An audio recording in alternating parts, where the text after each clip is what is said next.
Hi there, welcome back to the channel. My name is Freddy Macedo and I'm here with my friends Rosangela, Rosalie, and Mr. Ruben.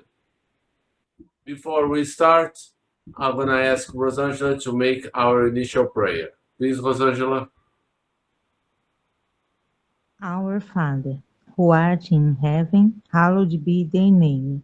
Thy kingdom come, thy will be done, on earth as it is in heaven. Give us this day our daily bread, and forgive us our trespasses, as we forgive those who trespass against us, and lead us not into temptation, but deliver us from evil. Amen. Thank you, Rosangela. Now I'm gonna share my screen.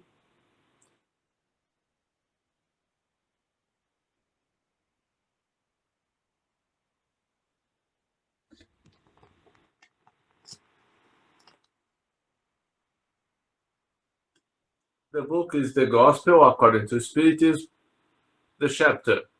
Do not let your left hand know what your right hand is doing. Page 245. Compassion is the virtue that brings you closest to the angels. It is the sinner of a sister of charity, which leads you to God. Ah, allow your heart to be moved with compassion before the miseries and the sufferings of your fellow beings. Your tears are a balm which you pour out on their wounds, and when, out of kind of sympathy, you manage to restore their hope and resignation, what delight you will feel! Such delight will, of course, contain a certain bitterness, because it is born alongside misfortune. However, since it does not have the acrid taste of worldly delights, neither does it have the pungent disappointments of emptiness that worldly pleasures leave in their wake. There is a penetrating gentleness that fills the soul with joy. Compassion, deeply felt, is love, and love is devotion. Devotion is forgetting oneself, and this forgetfulness, this self denial on behalf of unfortunates, is virtue par excellence, the kind that divine Messiah practiced throughout his life and taught in his holy and sublime doctrine. Once this doctrine is returned to its primitive purity, when all people have accepted it, it will bring happiness to the earth, enabling harmony, peace, and love to finally reign upon it. The most appropriate sentiment for enabling you to progress by subduing your selfishness and pride, the one that predisposes your soul to humility, beneficence, and love for your neighbor, is compassion. That compassion which shakes you to the core at the sight of your brothers and sisters suffering, which impels you to reach out to them with a helping hand, and which moves you to tears of sympathy. Therefore, never smother this heavenly emotion in your hearts. Do not do like those hardened, selfish people who avoid the afflicted because the sight of their misery would upset their carefree lives for a few moments. Fear remaining indifferent when you could be useful. Peace of mind bought at the price of culpable indifference is that of the Dead Sea. which hides fetid slime and decay in its depths. However, how far compassion is from causing the trouble and annoyance to selfish person is so afraid of. Without a doubt, on contact with another's misfortune, the soul rebounds upon itself and experiences a natural and profound ache that makes your entire being vibrate and affect you so painfully.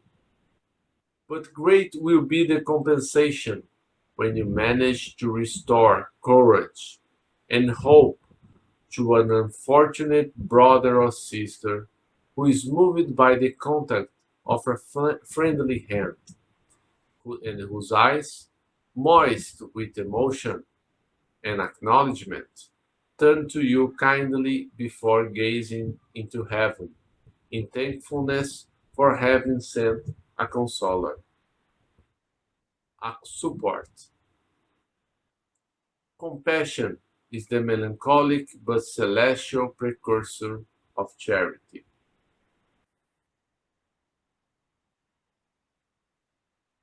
The first of all virtues, compassion is the sister of charity, whose good works she prepares and ennobles. I'm gonna read a little more. Orphans, my brothers and sisters, love all orphans.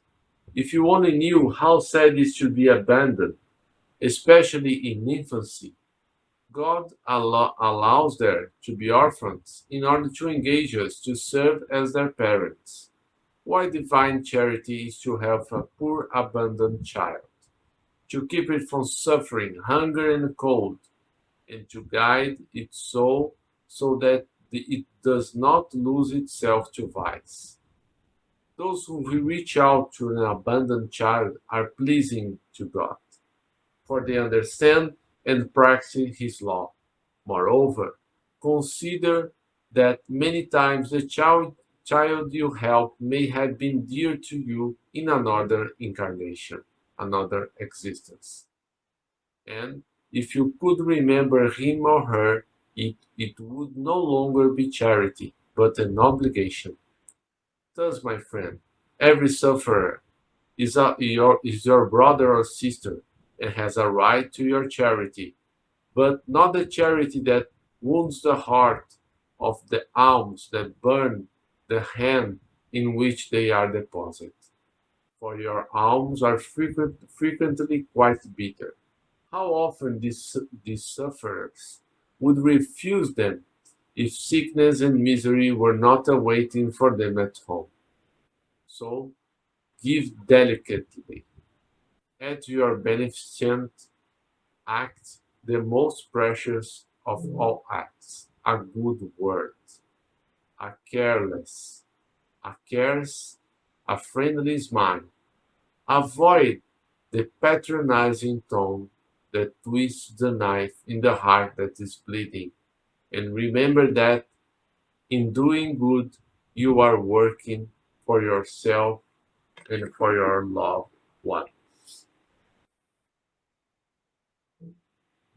So, what can we say about compassion, about orphans? We all have the same Father, that is God, and we all have the same brother, there is a Christ. So,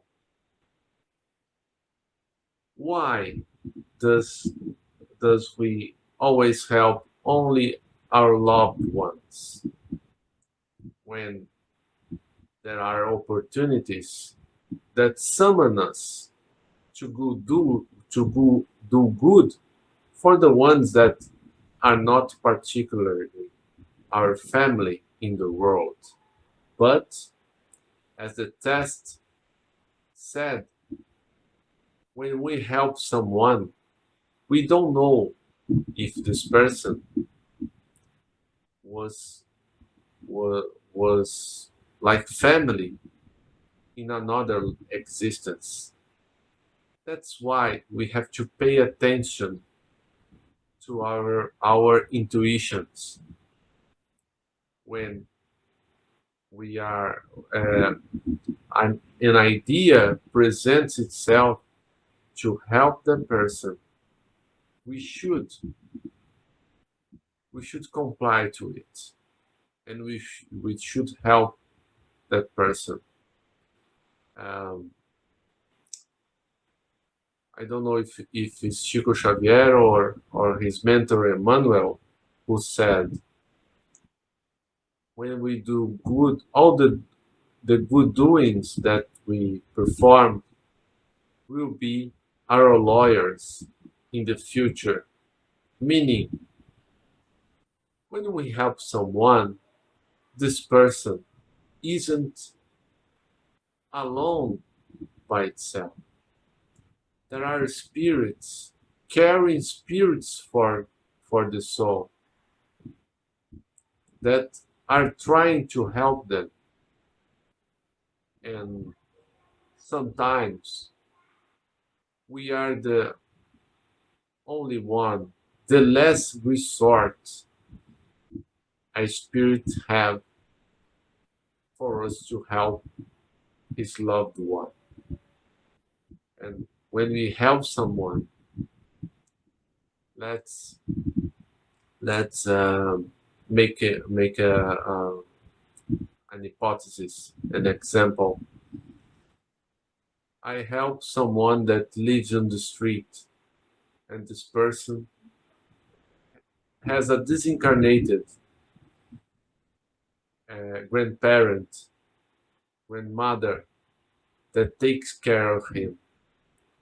When I help him, this grandmother that is in the spiritual plan start to make prayers for me too. And then when I'm in a situation of distress, when I'm confused, when I need a lot of help,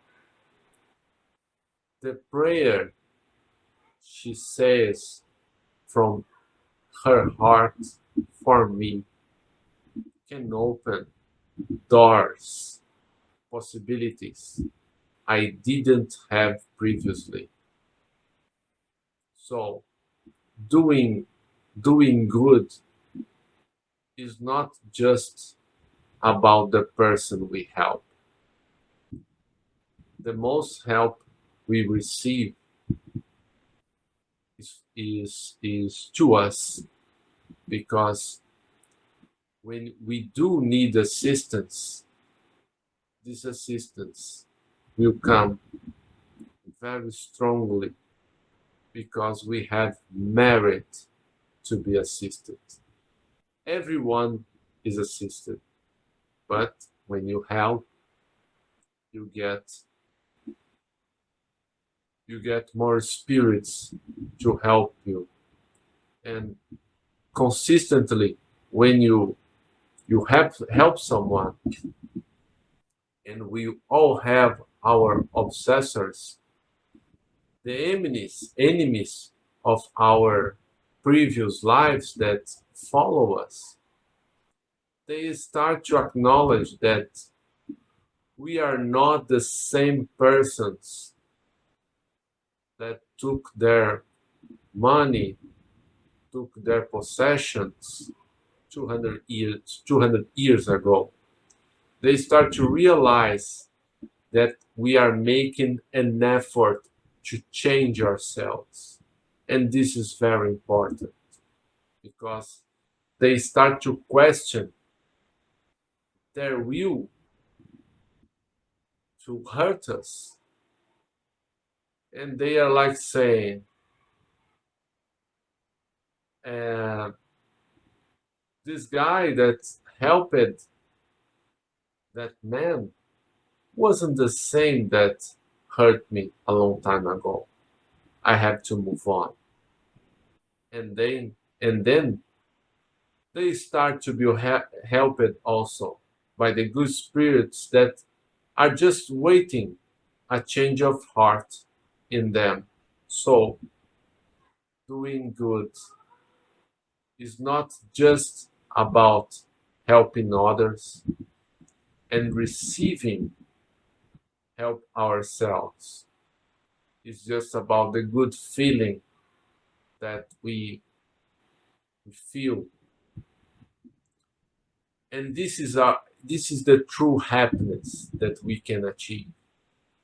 Why happiness is so difficult to achieve? Because we want happiness like a product, like a possession we can buy, like a new car, a new house. And uh, it was made and research about this. When you buy a new home, you'll be happier for some months. When you buy a new car,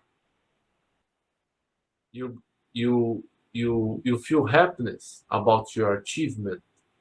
But all these things will soon um, will soon will be incorporated to our lives. And then the new car doesn't make me happier than yesterday.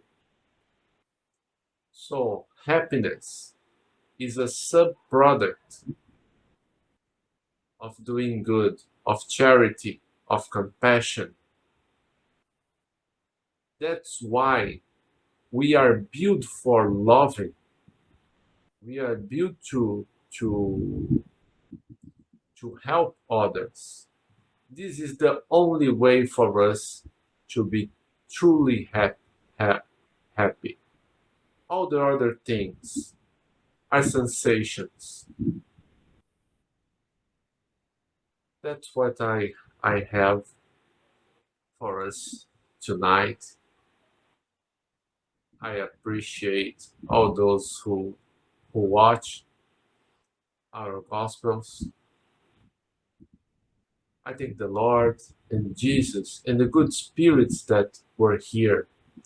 For me, sometimes it's difficult to speak in English because of the lack of vocabulary, and sometimes there is a word that I can find. But that's why I'm always be thankful for all the things, and all the things I say. First of all, are for me, because when I say something, I listen to it, and then I can make my interior reform to do good. Thank you all. Please, Rosangela, make our final prayer. We thank the good spirits who have come to communicate with us and ask them to help us put into practice the instruction they have given us. We also hope they will ensure that each unfold as at the end of this session is fortified in the practice of good and love for our neighbor. We also wish these lessons may be useful for the suffering, ignorance, or vicious spirits who were able to attend this meeting, and for whom we implore the mercy of good.